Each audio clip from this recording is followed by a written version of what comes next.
الله أكبر الله أكبر الله أكبر. السلام عليكم ورحمة الله وبركاته. الله أكبر الله أكبر الله أكبر الله أكبر الله أكبر الله أكبر الله أكبر الله أكبر الله أكبر. لا إله إلا الله والله أكبر الله أكبر ولله الحمد. الحمد لله الذي جعل لنا عيد الفطر والأضحى. أشهد أن لا إله إلا الله نعم الوكيل ونعم المولى.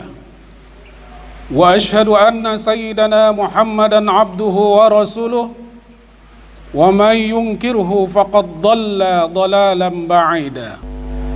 أما بعد فيا أيها الإخوان أوصيكم ونفسي بتقوى الله وطاعته لعلكم تفلحون. قال الله تعالى في القرآن الكريم: أعوذ بالله من الشيطان الرجيم. بسم الله الرحمن الرحيم.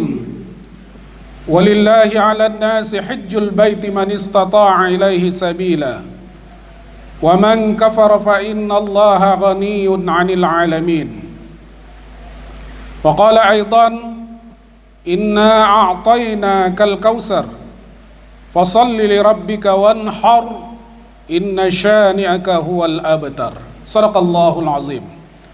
الله أكبر الله أكبر الله أكبر. Ma'asyiral muslimin rahimakumullah. Mari kita panjatkan puji dan syukur kepada Allah Subhanahu wa taala yang telah memberikan kenikmatan yang melimpah kepada kita sehingga kita tidak mampu menghitungnya. Karena itu merupakan keharusan bagi kita untuk memanfaatkan segala kenikmatan dari Allah Subhanahu wa taala itu untuk mengabdi kepadanya. Sebagai manifestasi dari rasa syukur itu, salah satunya adalah ibadah kurban. Salawat dan salam kita sampaikan kepada manusia terbaik junjungan kita, Rasulullah sallallahu alaihi wasallam. Allahumma salli ala sayyidina Muhammad wa ala alihi wa ashabihi ajma'in. Kepada keluarganya, sahabatnya, para penerus risalahnya yang terus berjuang untuk tegaknya nilai-nilai Islam di muka bumi Allah hingga akhir zaman nanti. Kaum muslimin dan muslimat jamaah salat Idul Adha rahimakumullah. Ada dua peristiwa penting yang tidak bisa lepas dari hari raya Idul Adha. Kedua peristiwa tersebut adalah ibadah haji dan ibadah kurban. Namun pada situasi saat ini, kedua ibadah tersebut harus dilaksanakan di tengah wabah yang melanda, yang sampai saat ini masih terus diwaspadai.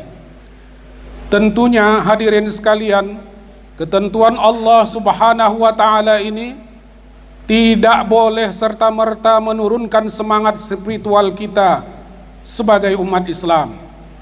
Kita harus meyakini bahwa selalu ada hikmah besar yang terkandung dari setiap kejadian yang ditetapkan oleh Allah Subhanahu wa taala kepada kita.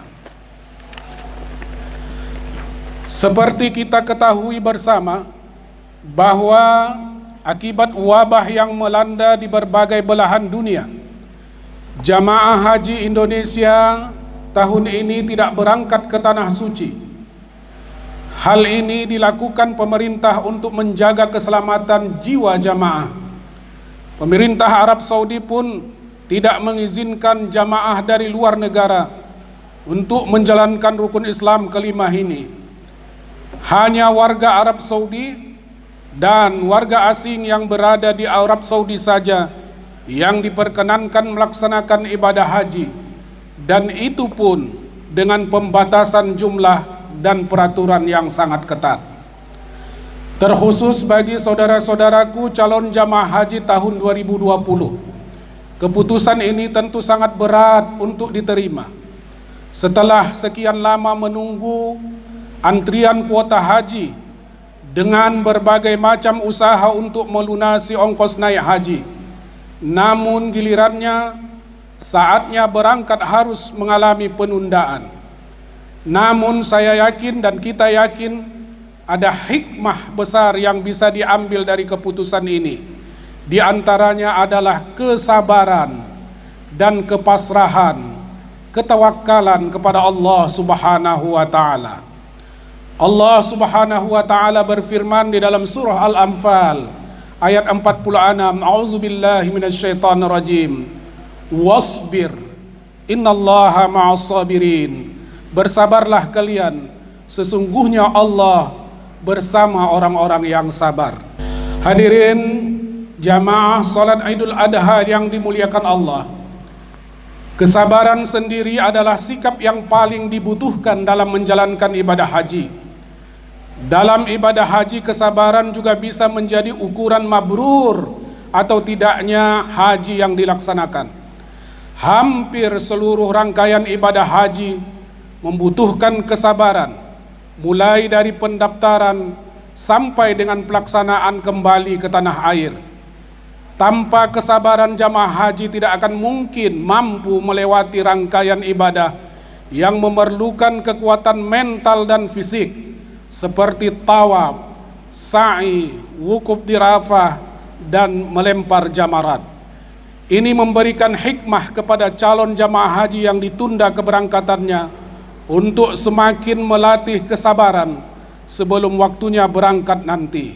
Insya Allah, kesabaran dalam menerima penundaan ini nantinya akan menjadi wasilah penghubung kemabruran haji Bapak Ibu yang ditunda ibadah hajinya. Amin ya rabbal alamin. Hadirin saudaraku jamaah Idul Adha yang dimuliakan Allah, Al-Quran memang memerintahkan kita untuk bersabar, dimulai dari sabar yang paling tinggi, yakni sabar dalam menjalankan seluruh perintah Allah. Sembahlah Allah dan senantiasalah sabar dalam beribadah kepadanya.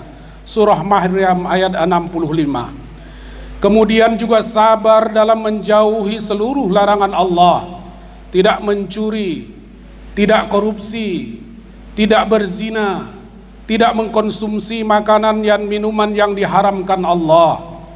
Kemudian sabar dalam menghadapi musibah, bisa dalam bentuk kehilangan, bisa dalam bentuk kematian, bisa dalam bentuk penghinaan dan cercaan serta celaan dari orang lain, dan juga sabar dalam segala hal yang menimpa kita.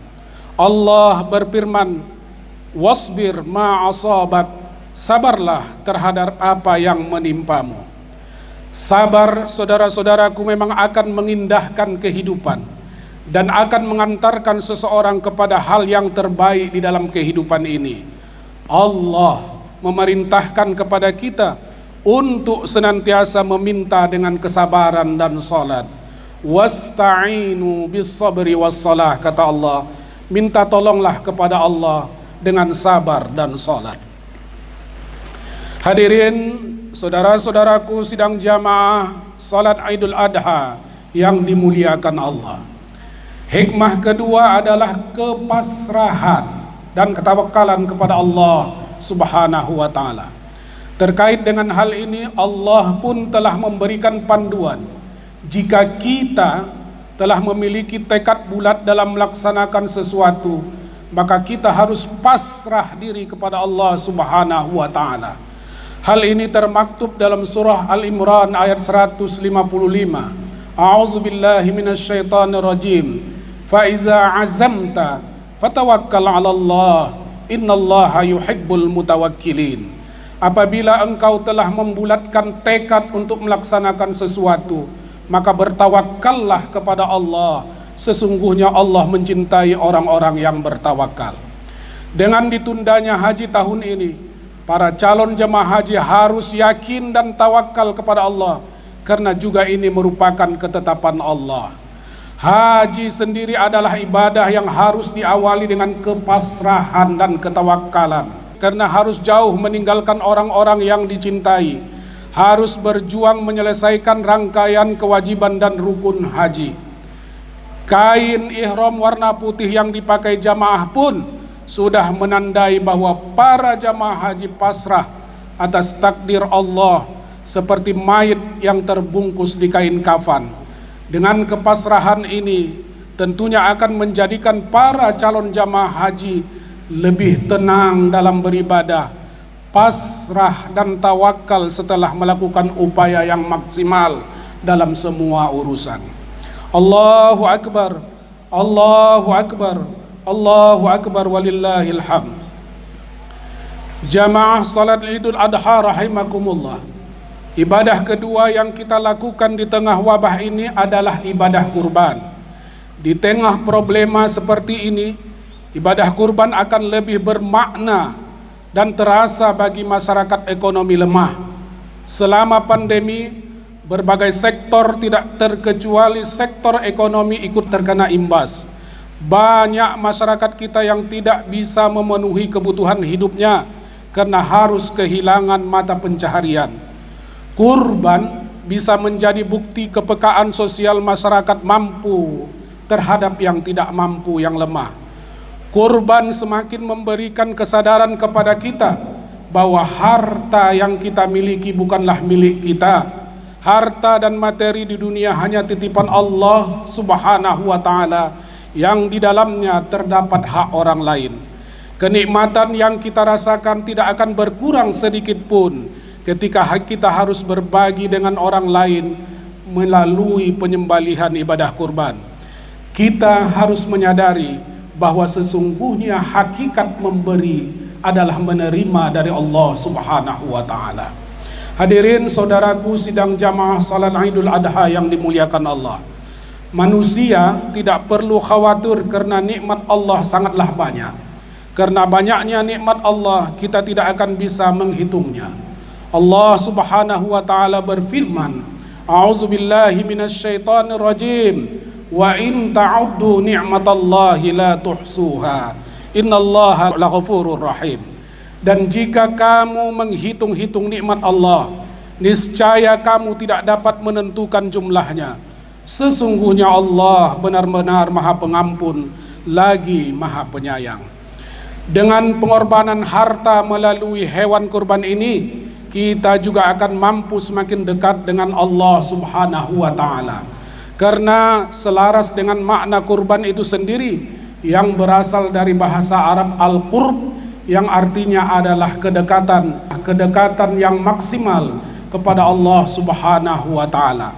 Oleh karena itu, siapapun yang berkurban agar bisa dekat secara maksimal kepada Allah, maka kurbannya harus yang terbaik dan niatnya pun harus yang terbaik, ikhlas dan hanya semata-mata karena ketakwaan kepada Allah Subhanahu wa ta'ala.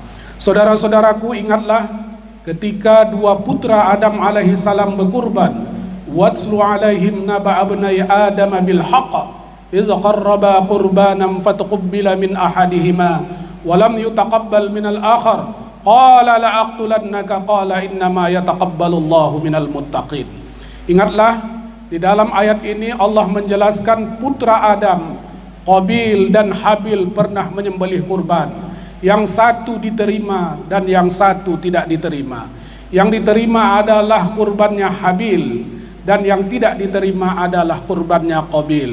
Kemudian Habil mengatakan, innama yataqabbalullahu minal muttaqin. Sesungguhnya kurban yang diterima itu hanyalah dari orang-orang yang bertakwa. Hadirin jamaah salat Idul Adha yang dimuliakan Allah. Dari hal ini kita bisa menarik dua hikmah dari ibadah kurban di masa pandemi ini. Yang pertama adalah hikmah vertikal, yakni semakin dekatnya kita kepada Allah Subhanahu wa ta'ala. Yang kedua adalah hikmah horizontal, yakni kedekatan dengan sesama manusia, dengan saling berbagi rezeki di tengah situasi sulit akibat dari wabah yang melanda dunia ketika ini. Karena itu, saudara-saudaraku hadirin sekalian, tidak heran jika ada pendapat dalam mazhab Hanafi yang memahami bahwa surah Al-Kautsar ayat 2, "Fasholli lirabbika wanhar" menunjukkan wajibnya kurban.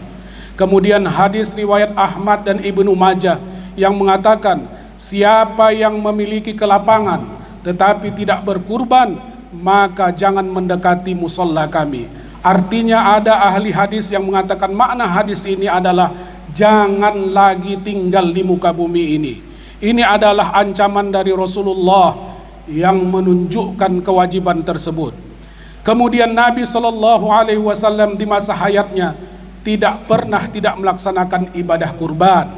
Meskipun dengan dalil-dalil lain, jumhur ulama mengatakan hukumnya hanyalah sekadar sunnat muakkad, yaitu sunnat yang sangat dianjurkan. Hadirin saudaraku, karena itu jangan terlambat dan jangan bakhil, jangan kikir, karena Allah tidak suka kepada orang yang bakhil. Dan jika Allah murka, semua pemberiannya dapat dia tarik dalam hitungan detik. Di antara kebahagiaan kita adalah ketika kita bisa memberi. Seorang ahli hikmah pernah ditanya, siapakah orang yang paling bahagia di dunia ini? Ahli hikmah itu mengatakan adalah orang yang bisa membahagiakan orang lain. Nabi SAW bersabda bahwa orang yang paling baik di muka bumi ini adalah orang yang bisa memberi manfaat kepada orang lain. Khairun nas anfa'uhum linnas. Allahu akbar, Allahu akbar, Allahu akbar walillahil hamd. Hadirin saudara-saudaraku jamaah salat Idul Adha yang dimuliakan Allah, perlu kita pahami bahwa kata kurban yang mana pengertiannya adalah penyerahan sesuatu yang terbaik untuk mendekatkan diri kepada Allah, dipakai oleh para pendahulu kita, para ulama yang mendahului kita sebagai kata dasar untuk kata pengorbanan. Dengan ini para ulama kita seakan ingin menyampaikan pesan kepada kita semua bahwa segala sesuatu yang kita berikan, baik pikiran, tenaga, waktu, perasaan, harta, masuk dalam kategori pengorbanan jika ditujukan untuk mendekatkan diri kepada Allah Subhanahu wa taala.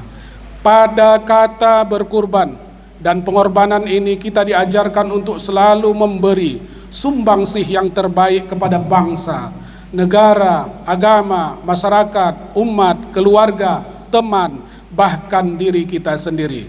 Karena hal ini merupakan konsekuensi kita dekat dengan Allah, konsekuensi kita selalu dilihat Allah, konsekuensi kita sebagai hamba Allah yang diberi amanah sebagai khalifah di bumi Allah yang luas ini. Hadirin saudara-saudaraku sidang jamaah salat Idul Adha yang dimuliakan Allah. Karena itu jika jiwa kurban ini dipahami dengan betul, kemudian menjadi mentalitas bangsa kita, maka bangsa ini akan sejahtera dan mensejahterakan. Jika pemimpin negara kita, eksekutif, legislatif, dan juga rakyatnya hanya berpikir apa yang bisa saya beri, maka tidak akan ada defisit anggaran, maka tidak akan ada negara harus pontang-panting untuk mencari hutang. Namun sayangnya saya kira mentalitas kita saat ini adalah bukan saya bisa berkorban apa, bukan saya bisa memberi yang terbaik apa, namun yang terjadi adalah apa yang bisa saya ambil. Jika mentalitasnya adalah apa yang bisa saya ambil, maka selamanya negara kita bahkan institusi kita tidak dapat keluar dari berbagai problema yang bisa kita membawa kepada kesengsaraan. Saudara-saudaraku semua, marilah dengan momentum Hari Raya Kurban ini kita semua berpikir beri, beri, dan beri. Jika sikap mental seperti ini, seperti yang dicontohkan oleh Nabi Ibrahim, Nabi Ismail, Siti Hajar pada kisah kehidupan mereka, maka kita akan menjadi orang yang paling kaya, paling bahagia. Tidak akan ada keluh kesah dalam kehidupan yang sementara ini. Semoga kita semua menjadi orang-orang yang sabar dalam ketaatan, sabar dalam menjauhi larangan Allah, senantiasa bertawakal setelah berupaya maksimal melaksanakan ibadah kurban, menyembelih sifat-sifat kehewanan, iri, kikir, sombong, tidak amanah di dalam diri kita sebagai manifestasi dari pengorbanan kita setiap harinya, khususnya korban kita pada hari ini. Mari kita berkorban pikiran, waktu, materi, bahkan jiwa raga kita untuk kebaikan diri, keluarga kita, masyarakat kita, bangsa kita, negara kita, agama kita.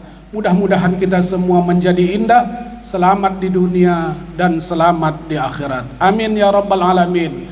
Barakallahu li wa lakum fil Qur'anil azim, wa nafa'ani wa iyyakum bima fihi minal ayati wa dzikril hakim, wa taqabbala minni wa minkum tilawatahu innahu huwas samiul alim. Aqulu qawli hadza fastaghfirullahal azim innahu huwal ghafurur rahim. Wassalamualaikum warahmatullahi wabarakatuh.